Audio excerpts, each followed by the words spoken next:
Okay. Updates.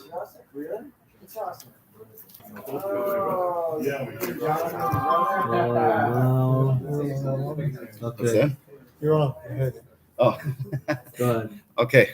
So it's Hashkacha Pratis that we're learning this Maimer at this time because the Maimer is, of course, about the Boruch Hagomel, and I saw in the clip that Jem put out for Chav Chesivan that the Rebbe came on a Tuesday apparently, and the Chassidim asked the Rebbe to Fabring, and the Rebbe said on Thursday I'll bench Hagomel and I'll Fabring. And one of the people who was there was interviewed, and he said that one of the things that the Rebbe spoke about by the Fabrengen was the 4 things that a person benches Hagomel on. So it's Minyana Diyema. This is what the Rebbe spoke about on Chav Chesivan, which we're coming from just yesterday.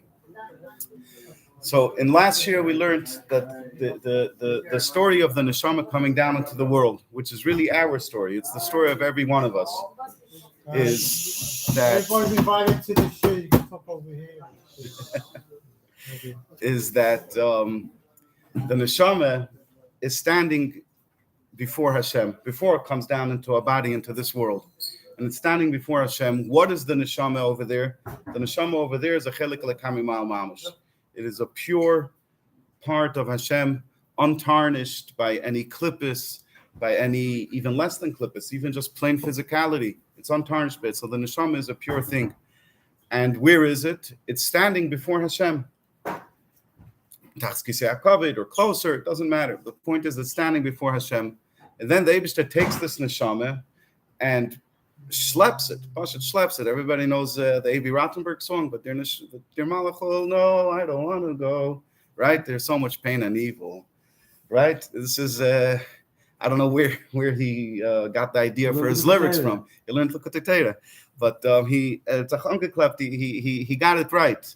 That it's a very sad and tormenting story for the neshama, for every one of our neshamas coming down into this world. And because it comes down into this world, and now the neshama, first of all, is melubash in a guf. This is the Alter Rebbe's, this is the Rebbe's diak in Tanya, that the neshama doesn't come down into the body the way it stays, but remains detached from the body and gives it koyach to live from a distance. If that was the case, then the neshama wouldn't be affected by what happens in the world. But that's not the way the Eibishter did it. The Eibishter was melabish the neshama in the guf. He enclosed it in the body. In other words, whatever the body does, it does it together with the neshama. And whatever happens to a yid down here in this world happens to his neshama. And if that's the case, then how much pain the neshama, our neshama, goes through when it comes down into this world. And the pastors, all of us sense it. We all feel it. We all, have our moments when we think about, when we contemplate this idea that we're a yid with a pure neshama from the Eibishter, and it was schlepped down into this world, and we feel that we're not doing it justice, and perhaps sometimes maybe even worse than that, and it bothers us. And that's the Rebbe's question in this Maimer: Lama asa Hashem kacha? Why would the Eibishter do such a thing? Why would the Eibishter take a neshama and bring it to so much torture and pain? And the Rebbe answered that the neshama down here in this world comes into a unique situation where now it's challenged. When it was Lamaila, when it was up in heaven, so its closeness to Hashem was never questioned. It was a given. The natural state of the neshama was that it's attached to Hashem, connected to Hashem, living with Hashem, experiencing Hashem. However, in this world, the natural state of the person is the opposite. Is that he's living in a physical world, affected, influenced, and interested in the crude and materialistic things of this world, most of them primarily driven by the nefesh ba'amis, which is like a behemoth. That's why it's called the nefesh ba'amis. In other words, it's bechlal subhuman. And over here in this situation and in this world, the neshama fights its way with a tremendous strength to serve the Eibishter. And this is a big chiddush. This is already something new. To accomplish Torah and mitzvahs and to bring holiness into a person's experience while he's living in this world, as opposed to when he was up in Shemayim, that's already Yisrin ha'er min ha'cheshech. That's already a very big deal that he was able to pull off such a thing. And the reward for the neshama is that it gets to a much higher state than it was before it came down here. As high as the neshama was before it came down here, there's even higher to go. Because the Eibishter, like we mentioned in the previous year, you asked a question, the Eibishter is unlimited, the Eibishter is infinite, and the neshama can always go higher. And it's dafka through coming down into this world and being challenged by all of the challenges of this world. Even the simple things, everything about this world challenges us. From the moment we open our eyes, and the reality that we see is a reality that conceals the Eibishter. And it disturbs us. Never mind if a person isn't feeling good, he didn't get enough sleep at night, he doesn't have enough money, his children are facing challenges, he's facing challenges, he's all the things that all of us experience and know. And when a Yid does his Torah mitzvahs here, so the neshama gets rewarded for that in a much greater way. And the Rebbe now is going to detail the 4 primary types of challenges, 4 categories, if you're wondering. How can we look at these challenges that a person faces in this world? What type of challenges are they? The Rebbe puts them into 4 categories, and the Rebbe says that these are the 4 categories of things that we bench Hagomel when a person is saved from them. The first one being a person who was not well, a person who was ill and became healthy. The second one was a person who was imprisoned and came out of prison, was released. The third one is a person who traveled across the ocean. So he was going on a long journey, and he was living in the ocean that whole time, and finally he came to dry land. And the fourth one is somebody who was journeying across a desert, and he was in a place that's a desert, and finally he came to a place, a settled place, a place for people to live. The Rebbe says that these 4 things in Avodas Ha'adam, in our service to the Eibishter, they represent the 4 general types of challenges that we face when we try to serve the Eibishter. So let's see, that's the next place. Kuf Ayin Aleph, the beginning of the Eis. In the things that conceal and hide the Eibishter, and therefore they prevent and stop the person. And the Rebbe says, or at least they confuse and distract the person from serving the Eibishter. In general, there are 4 types of things. And the Rebbe starts from the most extreme, from the most severe situation to lighter situations. These are the 4 things on which we make the bracha of Hagomel. The first one being a person who is ill and becomes well. So what is this in a person's service to the Eibishter? In order for a Yid to fulfill his mission. Remember, the Rebbe said the whole reason why we're here is to fulfill our mission, and through that our neshama has an aliyah. So we're here to fulfill a mission, and in order to fulfill this mission, we must have lev Yehudi body. Yehudi body, a person has to have a healthy Yiddish heart and a healthy Yiddish mind. In other words, his heart should be attracted and drawn towards the Eibishter, and his heart should be fearful of going against the Eibishter, chas v'shalom, and his mind should always calculate and should always understand and should always resonate in his mind things that are correct and in accordance with Torah and are in line with serving the Eibishter. However, it's possible at times when a person is in this world, a person can be unhealthy. In other words, his heart, a person's heart in this world could be in a situation where it has no interest in being close to the Eibishter. And when he's standing and davening, even though, like it says in Torah, that when a person davens, the Eibishter says, "I'm here, I'm coming here. You want to talk to me? I cleared my desk, and I'm here, and I'm listening to you. Come talk to me. I'm your father. You're my child. Come and talk to me." And the person just goes to show him he davens. He doesn't feel that at all. He feels like, in the best case, he just doesn't even think anything. In the worst case, it's a bother and a schlep. He doesn't have a healthy heart. His heart just doesn't feel. It's not in touch. It's not in tune with the Eibishter. And so too his mind is just not in tune with the Eibishter. It's congested. You could call it congested. You could call it. It matters in the Tanya somewhere. Yes. Yes. Yes. Nu, what's the lashon of there? It's in the Lametz. Timtum halev, timtum hamayach. And but Alter uses a more specific lashon that I think you're referring to. That his heart becomes like a stone. It's like a stone. It's unfeeling. And his mind also.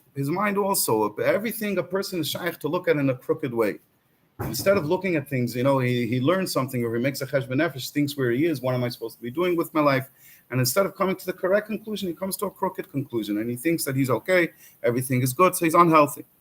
So this is the worst situation. Why is it the worst situation? Because this is the person himself.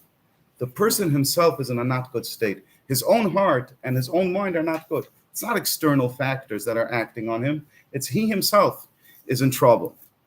And therefore the person has to toil very hard. He has to do everything that's dependent upon him. And the Eibishter helps him, and he becomes an ill person in the past. Now he becomes healthy. He returns to his full health. So that's the first category of things that a person faces in his challenges to the Eibishter, where he himself, the person himself, is the machinery is gummed up. It's not good. His heart and his mind aren't sensitive and aren't connected and aren't aware of Hashem. The Indian Habayz, what's the second thing? So let's say a person worked on himself, and now his heart and his mind are already in a better condition. His heart feels the Eibishter, and his mind understands correctly what it means to serve the Eibishter. But then a person could find himself in a different type of problem. Is a person who leaves prison. What does it mean when somebody is imprisoned? When it comes to serving the Eibishter, it says in the pasuk, Rasha machdir satzadik, that the Rasha surrounds, he encircles, like in war, right? When an army encircles the opposing army, so the Rasha encircles the tzaddik. The Yetzer Hara, what does this mean in a person's personal life, in his personal avodah? That the Yetzer Hara machdir u'mesabev is the Yetzer Tov. The Yetzer Tov is taka good. His heart and his mind are okay. However, his problem is that the Yetzer Hara has him surrounded, even though he himself knows what's right and feels what's right, but he can't act on it because his Yetzer Hara has him surrounded. Yeah, but pashtus, it's not too hard to imagine. Here a person has a problem with laziness. Here a person has a problem with anger. Here a person has a problem with gaiva. All of the different problems that even though the person knows what he's supposed to be doing and he feels a love to the Eibishter, he just can't act on it. Because the Yetzer Hara has him, dragged down in layers and layers and layers of issues. And what does the person say to himself in this situation? He finds himself in the situation until he's pashat imprisoned by his Yetzer Hara. What does the person say? Sitting there in this situation of prison. In other words, a person who fails many times because of all of the problems that the Yetzer Hara attaches to him. He says to himself, even in my situation right now, I know the truth.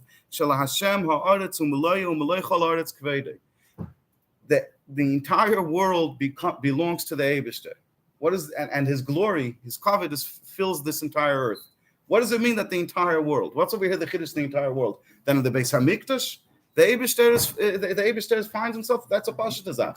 In the Beis Medrash, that when I'm learning the Eibishter is there, that's a pashut zach. Means that even when I'm in this situation where I'm in prison, even over here in prison, the Eibishter is here with me, and therefore I'm not a lost case, and therefore I still have hope. And even if I find myself unable to free myself from this prison, I know that this is not my true story. This is not my permanent situation. This is not my true reality. But rather my true reality is that the Eibishter is here, right here with me. And the whole world, including this situation of failure, belongs to him. And therefore he's always in a tremendous hope. He's always very hopeful. And since he's very hopeful, so he keeps doing whatever he could. He can't get out of prison, but he does whatever he could that at least it should be recognized on him. That even here, as a person who's stuck with such a grabbe Yetzer Hara, with such a grabbe nefesh b'amis, he says, I'm not giving up. I'm not resigning. I'm not surrendering to the Yetzer Hara. Yes, I have issues. I know about them. I don't fool myself. If I'll think about it, it might make me very sad and beyond sad. Nevertheless, I'm still going to continue to try to do Torah and mitzvahs to the best of my ability. Because even in my situation right now, I belong to the Eibishter. The Eibishter is right here. This is his world. I belong to him, and I will continue serving him. And then what happens? Bach and the Eibishter is full of this entire place. So by adopting that attitude, he accomplishes that he should actually leave his prison. So that's the second level. The third level is it's possible that even after a person fixes the first two issues, that first of all, he fixes himself up. His heart is healthy and his mind is healthy. And second of all, he's no longer imprisoned by his Yetzer Hara. So now everything is good. However, the problem is that where is he? He's in a situation where he's on the ocean. He's traveling across the ocean. Dahainu, what does the ocean mean? This is famous that the Alter Rebbe first says in Ukotiteya. Dahainu shereishay tarud b'inyonei hapernasa. His head is preoccupied tremendously in earning his livelihood. And we're not talking about a person over here who stopped looking for luxuries. We're talking about food, clothing, and shelter. The basics, that without that, a person can't be a person. And the Eibishter doesn't make it easy for him. This world, the Eibishter made that it challenges him. And so it's very hard for him to find the peace of mind to stop for a second and to think about his situation and serving the Eibishter and to try to improve his ways. He can't do it. And never mind to sit and learn and properly and to daven properly and to do mitzvahs properly. So the Inyani Panasas mevalbelim lemenuchas haguf umenuchas hanefesh. They disturb the peace of his body, literally, and also his peace of mind, the peace of his soul. Like it says in Torah, so long as a person is on the ocean, even if he's on the biggest ship, even if he's doing it for a long time and he's used to it, if a person by his nature needs to be on dry land, if he's on the ocean, he's always on edge. He's never in a state of peace. And a person who's in a state where he's constantly being bombarded by his need to support himself and by his need for parnasa, and the pashtus in other mamorim is also included in this idea, is also his need for health and his need for, to take care of his children. He's constantly bombarded by these things that take up his mind, take up all of his time and his attention. So he's not at peace and he can't serve the Eibishter. So again, he fixed himself. He's no longer imprisoned by his Yetzer Hara. But his situation in life is that he's very busy, both time-wise and quality-wise. He's very busy to earn his livelihood, and therefore he can't serve the Eibishter. And he works on it in order to get out of this situation, so he should come onto dry land, that he shouldn't be disturbed anymore by his need to earn a living. And what's the fourth situation? In other words, if a person rids himself of the troubles, of the bothers and the worries of earning a livelihood, however, a person could still be in trouble. The fourth thing is, if he's not on the ocean, he could be in a little less severe situation where he's in the desert. What's the desert? Instead of the person finding himself in a settled place, in other words, in a civilized place where there are people and there's society, there's a doctor and there's a grocery and there are fields that can be plowed and sown. There's a support system for him, and it's a proper place for him to live his life as a human being. If there's a library, he can go get books. There's an accountant. There's all of the things that we need to support us so that we can live. And a person who's in the desert has none of this support system. So too in Ruchnius. Because what's a person's situation supposed to be? When can a person be in a proper state? Ketiferes Adam Lasheves Bayis. A person, when is he in his beautiful state? When is he in his good state? When he's sitting in a house, in other words, in a settled area. Instead, when he finds himself in a desert. This means that it's a desert in the sense that it's not a place that is appropriate for a person who is the Adam HaTachtin. Why is he the Adam HaTachtin? Who's the Adam HaElyon? Shnikra Adam Hashem Adam LeElyon. A person is made in the image of his creator. A person is similar to the Eibishter. We are supposed to reflect the Eibishter. And whatever the Eibishter is, we are supposed to reflect that in our behavior in this world. But for a person to be in such a situation, he can't find himself in a place where just walking down the street, a taxi could pass by with the most prosta ad, and now the person's mind was just exposed to something that he shouldn't be exposed to. And there are more severe situations, less severe situations, but all of the things that we know in this world that challenge us, it's not a place that is appropriate to make a dirulei sparach b'tachteinen. When the Eibishter created Adam, this is discussed in a different mimer, the Eibishter put him in Gan Eden. Gan Eden, what does Gan Eden mean? Beruchnius. Gan Eden Beruchnius means that this is a place where it's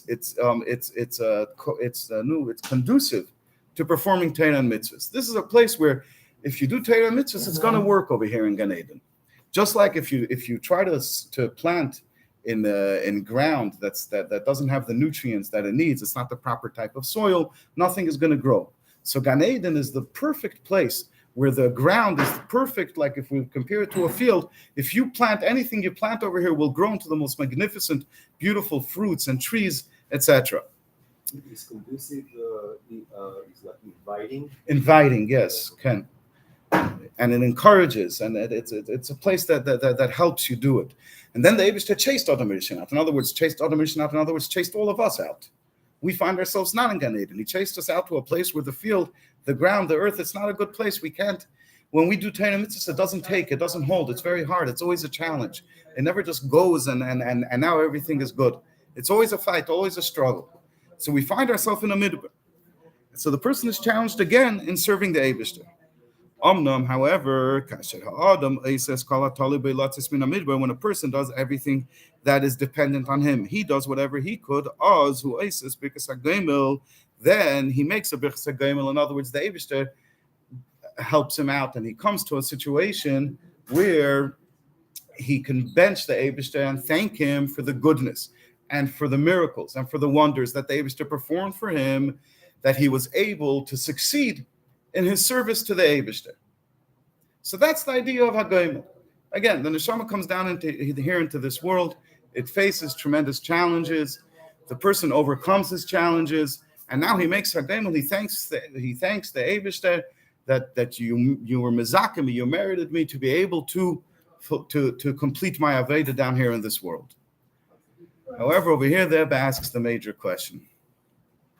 And this is a very rare words to hear the Rebbe say, that in reality, what happens?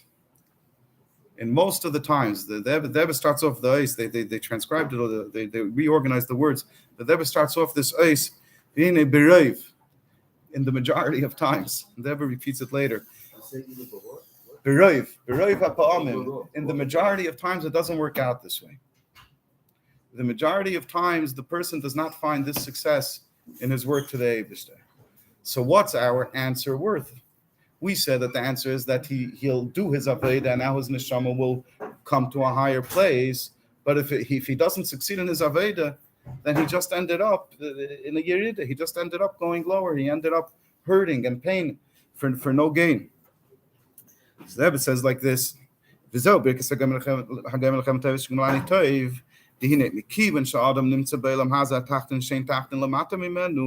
a person finds himself, we all find ourselves in a very low world, and as a matter of fact, in the lowest of worlds. As much as a person tries and makes every effort to do his part, what's dependent upon himself, in the majority of cases, there is no such a thing as a tzaddik, as a righteous person who does only good and does not sin. There is no such a thing as somebody who is able to succeed as much as he's supposed to succeed in his aveda to the Eibishter. And al kol panim, even Baruch Hashem, many of us who find themselves in a situation where chas v'shalom to be over on an aveda mamish, that's, we're above that. We managed to not be over, on Shabbos and all the other mitzvahs that we have. We're not over outright on it. Maybe sometimes it's as man tefillah or as man krishma, but not as, mamash alav. We're not over on that. However, we all know what it says in Chassidus,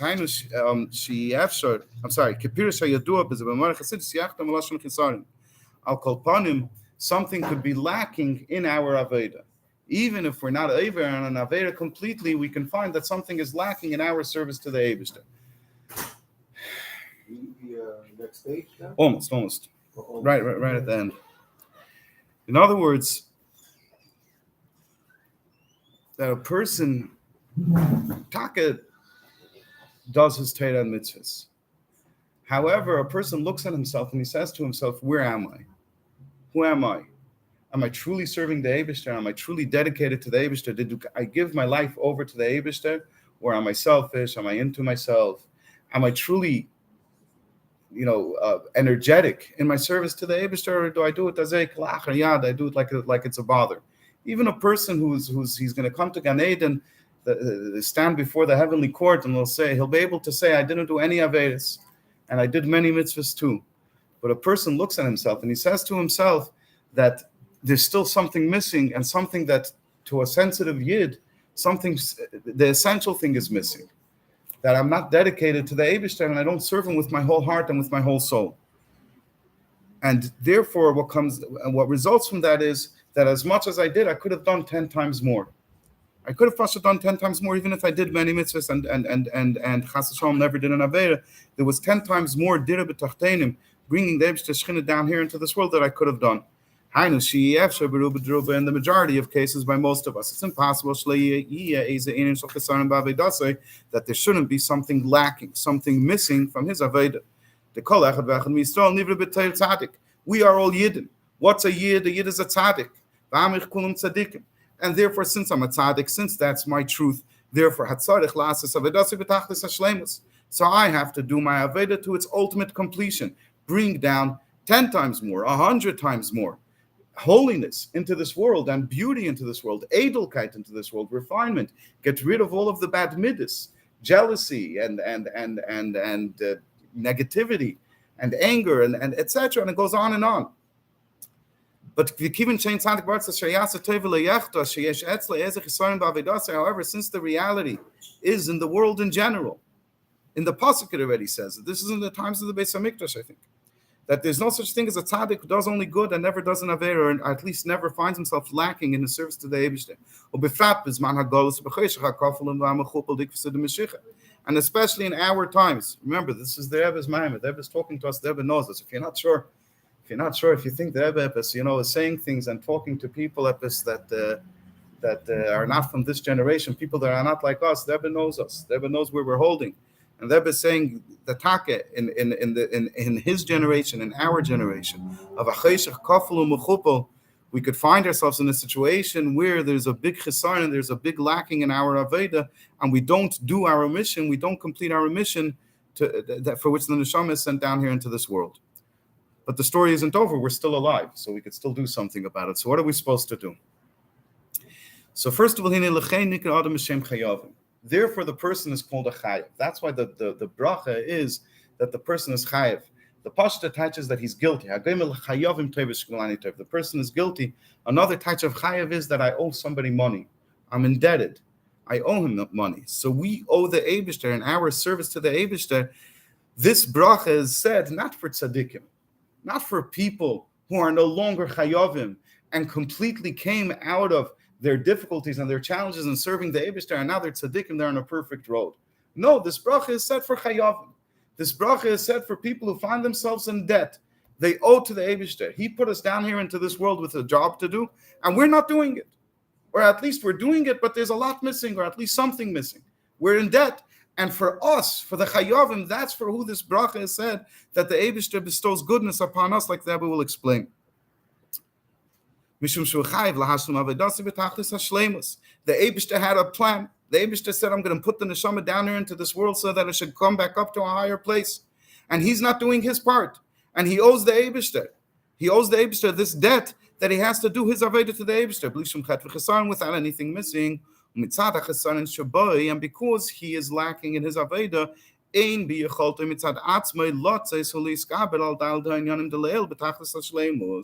he's unable to extract himself and to overcome the 4 categories of challenges that we discussed earlier as much as he needs to.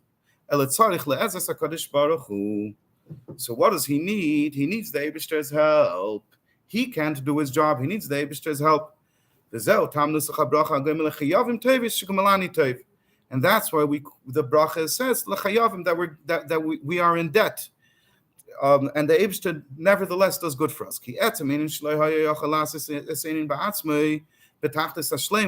that the person couldn't do his Aveda, couldn't serve the Eibishter and fulfill his mission down here in this world to its ultimate completion, this shows that he's in debt, he owes the Eibishter. And therefore the pasuk, the bracha, the lashon of the bracha is Gmalani, lashon shel gemilus chasadim, that the Eibishter gives him for free, helps him out, gives him free kindness.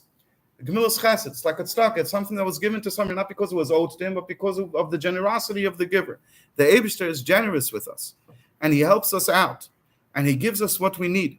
The Eibishter gives us the strength and the condition in life and the situation in a way that in the end of the day, throughout our life, we will be able to pay our debt and fulfill our mission in this world to make a dwelling place for the Eibishter down here in this world. In other words, what the Rebbe is saying is like this. A person who finds himself in a situation where he's not succeeding, where he's missing, where he's struggling, should never give up. Should never say that I'm done, that I'll just settle for an easy life and I'll forget about my job down here in this world because I simply can't do it. And the proof is that I've been trying to do it for so long and it's not working. The Rebbe says you should know that if you stick to it, if you keep doing throughout all the difficulties, throughout all the failures, during the failures themselves, you just keep plugging away. Do what you could do. I could do another mitzvah over here. Maybe I'm too tired to learn so much, but Epis, I found a minute, I'm in a good mood now. I'll take a sefer, I'll do a mitzvah, I'll find another person who could use my help. I'll daven, maybe I'll daven Epis 5 minutes longer. I'll take one part of davening in which I have kavanah. Whatever I'm capable of doing right now, even though it's not to the level that I need to do to fulfill my mission, I have to do much more. But I'm failing. But I'm not giving up because I know that in the end of the day, the Eibishter will help me and I will see my success. And even with the level of Avodah that I'm capable of doing, I will fulfill my mission and bring down the Eibishter Shechina down here into this world. And I will succeed with the Eibishter's help. However, if this is the story... This is reflecting trust. You have to have this trust that Yeshli Abba Gadol, I have a big father, and he has my back, right? not exactly. I'm saying you're saying trust in the Eibishter. Yeah, I mean, all this indicates that the person has a trust. That he's trying, but he understands that he lacks, but keeps on trying because he knows that Hashem will be with him. Right. And maybe we could give a muscle to what you're saying, like it's like a soldier who has a commander, and he's part of a larger unit, and he has a commander, and he knows that this commander is very dedicated to his soldiers, and he never gives up on them. And he's out there in the trenches, and he's surrounded by enemies who outnumber him, and his ammunition is running low, and many of his friends next to him were killed or wounded. And his question is, what does he do now? Does he continue fighting even though the situation is over, or does he just collapse, exhausted, and give up? If he has trust in his commander, and he knows that his commander will never forget him, and he knows that his commander has artillery, and his commander has other units, and he never gives up hope. He says, I know my commander is going to come through. He's sending soldiers right now. The enemy is already 10 feet away, but he doesn't stop because he has full trust, like you're saying, and his commander, help is coming. Soon the artillery is going to land. The other units are going to be sent in. My commander didn't give up on me. He has faith in me. He knows I'm going to stay here and finish my job. It's not the giving, it's the not giving up. It's the not giving up. And even in failure, I think the main point is that even in failure, that maybe a person finds himself for years, no matter what, never give up. Always find the energy within yourself to do your max, the max that you could do in that situation. And then the Eibishter will help you ultimately to see more success and to actually do your full mission for which you were sent here. But the question is, if the Eibishter is the one who helped you, so now shouldn't the neshama lose its reward? Why is the neshama being rewarded? Because it stood up to its challenges. That's why the neshama is rewarded, and that's why all the pain of the neshama was worth it in this world. But over here, what did the Rebbe just say? that he only succeeds with the Eibishter's help. So shouldn't the neshama lose its reward? I think that's what's bothering the Rebbe. And listen to this tremendous answer from the Rebbe. Nevertheless, the lashon shigmalani she'ina nikra al shmoi, his success is called on his name, even though he couldn't do it without the Eibishter's help. Nevertheless, it's called his success. Mishum she'ein zeh ba'ifin denama d'ksufa, because he didn't take free help from the Eibishter. He didn't take bread that he didn't pay for. He didn't take me a handout. He stood up. He showed up. He worked. It was only after he worked, and it was only because he worked, that the Eibishter helped him. And therefore, the success is still called on his name, and therefore the neshama will still have its aliyah, and anybody who comes to purify himself, to improve himself, the Eibishter comes to help him. The Rebbe says when we do our avodah in this manner, says the Shaykh, this attitude, this approach, and this dedication and sacrifice and trust is something that we could utilize, and in our day-to-day avodah, and every single day in our avodah, we find ourselves in situations where we could take this attitude and this approach, and we could do this. When a person first starts his day, he has to go to shul. In other words, he has to work his way. He has to daven. And then he does the Aveda of Torah, Limud Torah.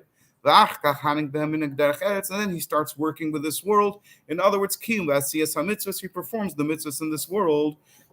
The Rebbe says a person should do mitach simcha v'tov levav.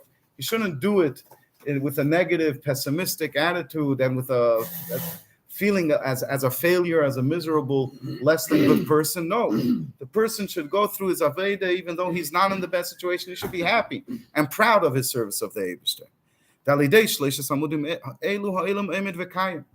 And by the person doing his Aveda in these three areas of Torah, Aveda, davening, and mitzvahs, the person, the world stands upon it. The person in his personal Aveda, he succeeds, and so too the world in general will see the success for which it was created for. That through this Aveda, the world will be prepared. The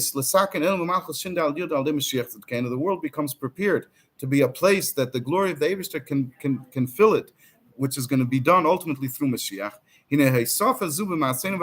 By us adding in our work and doing it in this way, this will hasten and bring sooner the time when we will be able to make the ultimate bracha of Gemlani Tev. Tev ha'amiti v'tev ha'gali, the true good and the revealed good. Tev ha'nirav ha'nigla b'gula amitis v'ashlema al-dem Mashiach tzidkenu, with the gula amitis ha'ashlema through Mashiach. V'oz yi'ein barchi nafshi es Hashem hei pa'amim, and then there will be the Indian of barchi nafshi es Hashem 5 times. We're not going to get too much into this. There's a kelel hey elamis. The 5 times barchi nafshi es Hashem refers to the 5 worlds. In other words, we all know about 4 worlds. In other words, and the 4 worlds are Tzilus, B'ri, Yitzira, and Asiya, and the 5th one is everything that's above Seder Ishtalshlus. The Hey Pamim Elu, these 5 times that we say Baruch Nafshi, Hem B'mizmayim Kuf Gimel V'Kuf Dalet Sheb Tehillim, they are in Kapitelach Kuf Gimel 103 and 104 in Tehillim. Shehem HaMizmayim Shel Baal HaGeula B'Shana Sha'avra, which these are the Mizmayim, the Kapitelach Tehillim of the Balagula of the Frierdiker Rebbe, in the year that was just finishing. In other words, in Mem Beis Mem Gimel, B'Shana Haba, and the capital of the Frierdiker Rebbe in Mem Gimel Mem Daled, right from Yud Beis Tammuz until Yud Beis Tammuz of Mem Daled. Ba'Kol Yisrael Teva. V'Nira B'Karvan, we will see speedily She'iyah V'Nikla Kveit Havai, that the glory of the Eibishter will be revealed in this world. And not stam the glory of the Eibishter, but gili b'chinas ha'hei shelamayla miseder ishtalshlus, even the 5th level that's higher than ishtalshlus will be revealed down here in this world. Uba'efin de barchi nafshi, and this will be done in a way of barchi nafshi. What does barchi nafshi mean? In the pasuk in Tehillim, barchi nafshi means the neshama beguf, that us physical people down here in this physical world, we will get to see the Eibishter. Ubayim le'inin barchi nafshi es Hashem hallelujah. And we reach even the next level of Baruch Nafshi es, not only Baruch Nafshi es Hashem, but also Hallelujah. Bekarev u'b'meherev yameinu mamish, may it be now and speedily, Begula Mitzvah Shlema al Mashiach Tzidkenu. Through the Gula Mitzvah Shlema, through Mashiach Tzidkenu. Amen. Yeah. Shkoyach. Can we take this home? Please. Sure. Let me ask you something. What do you do